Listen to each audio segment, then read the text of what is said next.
byarangiye biravuga ko yapfuye. Ni umuyobozi wa Iran, umuyobozi w'ikirenga.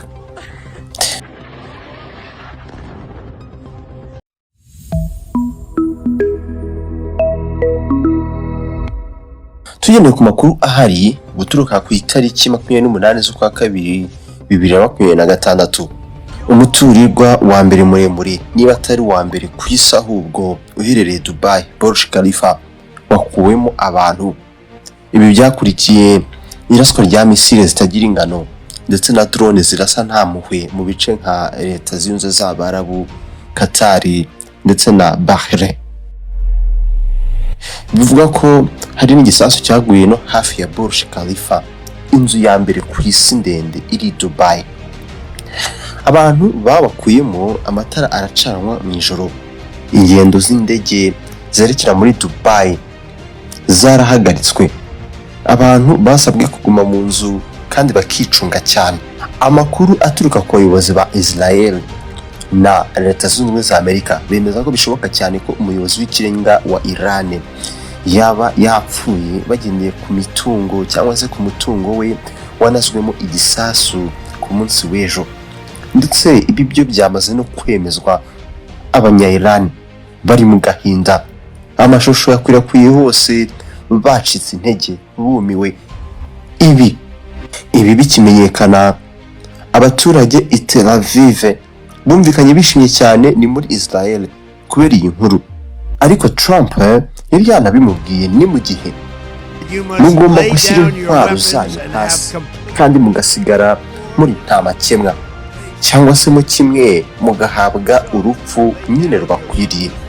Rero mushyire intwaro zanyu hasi, turaza kubana mu buryo bubihanganira, cyangwa se muze gukatirwa urubakwiye.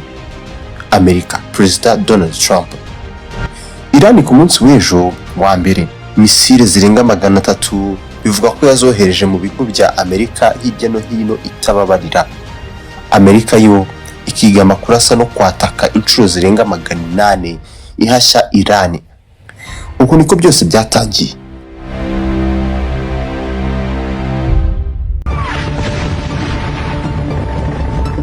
Tariki 28 z'ukwezi kwa kabiri 2026, Amerika yagabye igitero simusiga kuri Iran. Ikibazo nuko n'ibihugu by'inshuti bya Amerika byabigendeyemo.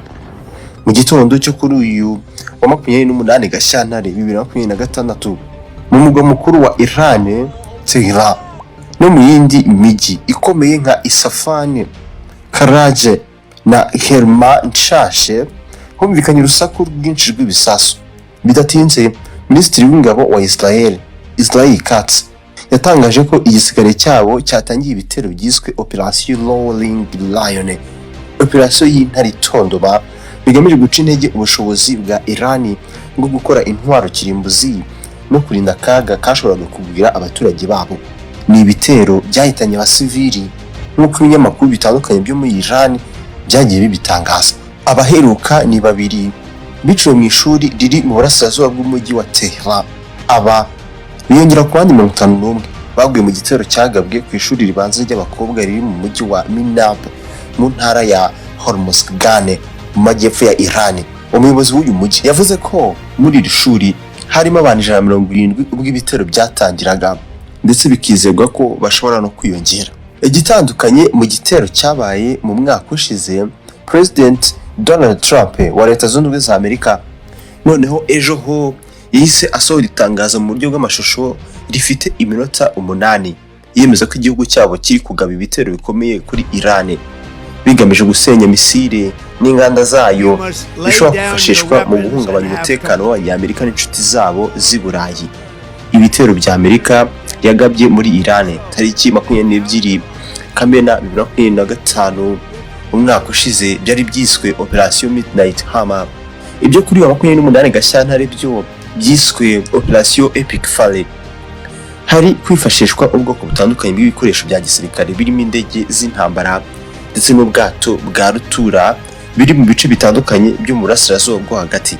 Ibinyamakuru mpuzamahanga nka Al Jazeera, CNN na Associated Press byatangaje amashusho n'amafoto agaragaza imyotsi myinshi izamuka mu kirere cy'Itehira hafi y'ibiro by'umuyobozi w'ikirenga wa Iran, Ayatollah al-Khamenei. Ubu unavuga ko yapfuye ndetse byemejwe, ibiro byari mu gace ka gentil. Amasoko yo mu nzego z'umutekano za Israel avuga ko Operation Rolling Lion yari igamije kwica Ayatollah, umugaba mukuru w'ingabo za Iran Sayyid Abdulrahim Musavi, Perezida Masudi Pezeshkian, umunyamabanga w'inama y'igisirikare Al-Shamkhani, n'umunyamabanga w'inama y'igihugu y'umutekano Ali Larijani. Ariko nta makuru yemeza niba hari uwishwe cyangwa se uwakomeretse muri aba bose, usibye umukuru mukuru none ubu ngubu byemezwa neza. Impuruza z'ibitero zumvikanye hirya no hino muri Israel nka Tel Aviv, bitewe nuko Iran ibinyujije mu mutwe w'ingabo zidasanzwe wa IRGC yatangaje gusubiza hifashishwa misile n'indege zitagira abapilote ibi bitero.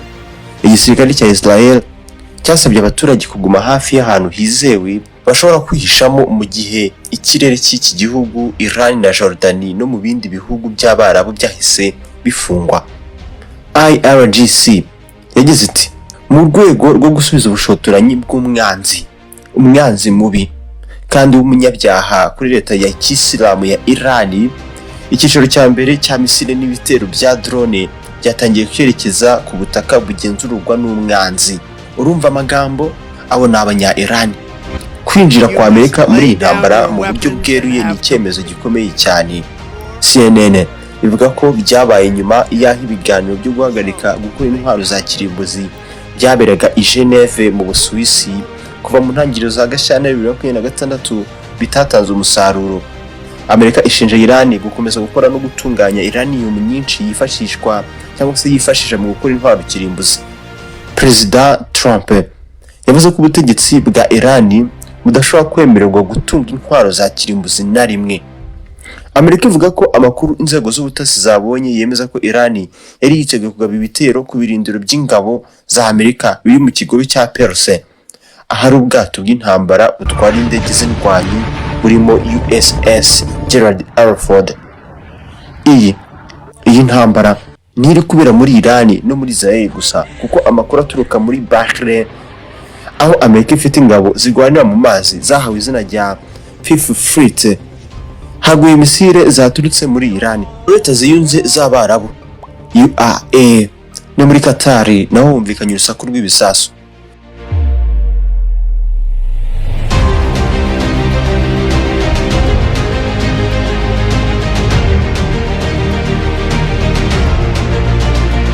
Minisiteri y'ingabo ya Leta ziyunze z'Abarabu yatangaje ko yapfubije misile zarashwe muri iki gihugu ziturutse muri Iran. Icyakoze ko umuturage umwe yishwe n'ibimene byabyo. Yagaragaje ko ubu ari ubushotoranyi bweruye bwirengagiza itegeko mpuzamahanga kandi ko ifite uburenganzira bwo kwirwanaho. Yagize iti, Minisiteri ishimangira ko uku kugabwaho ibitero ari ukurenga ku busugire bw'igihugu n'amategeko mpuzamahanga mu buryo bugaragara, kandi ko iki gihugu gifite uburenganzira bwacyo bwose bwo gusubiza no gufata ingamba zose za ngombwa kugira ngo kirinde ubutaka bwacyo, abaturage n'abahatuye, mu buryo bwo kubungabunga ubusugire bwacyo, umutekano, ituze no kurinda inyungu zacyo n'ubushobozi bwacyo. Yewe mwibuke mukande like kuri iki kiganiro, yewe mukore subscribe kuri channel yanyu nibwo muzajya mubona amakuru nkaya ndetse n'ibiganiro tubagezeho rusange, ibiganiro bibigisha buri munsi. Yeni twese mwari mugisha ibi birihutirwa.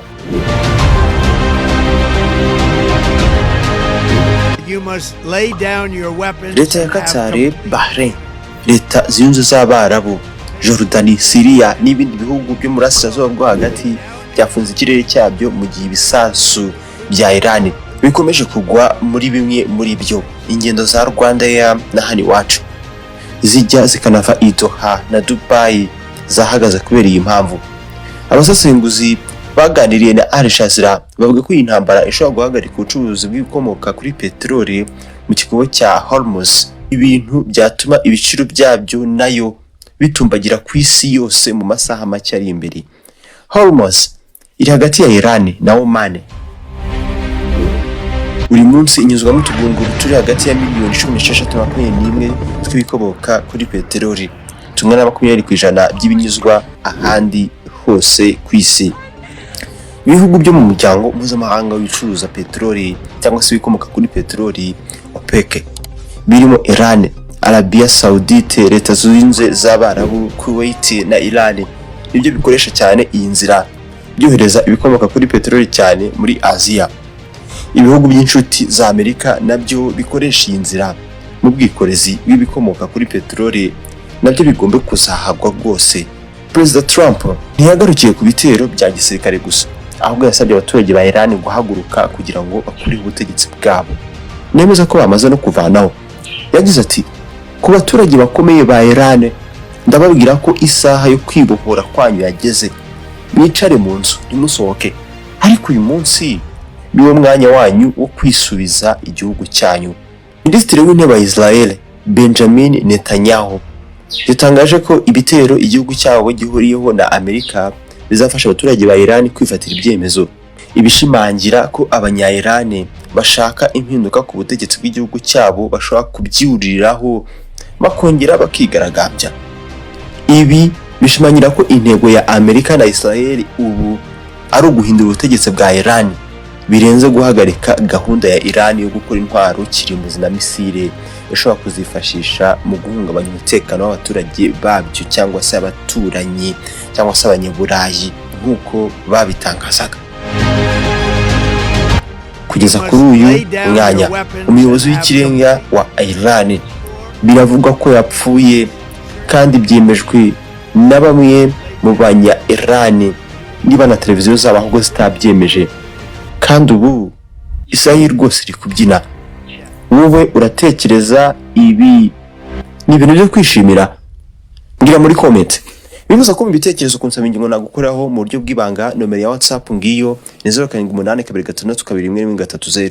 Email yacu yo ni montagnetele@gmail.com. Mutwandikiraho ngaho ntabwo dutinda kubasubiza.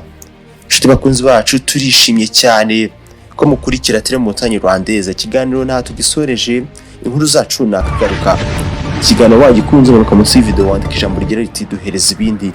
Nanjye ndashyiramo agatege dushobora kubahereza ibiganiro byinshi byiza bibigisha buri munsi. Ku cyaro cyanyu ahagana iburyo hari ibindi biganiro wareba birenga 500 mu birebe yewe. Mwibuke mukora subscribe birihutirwa.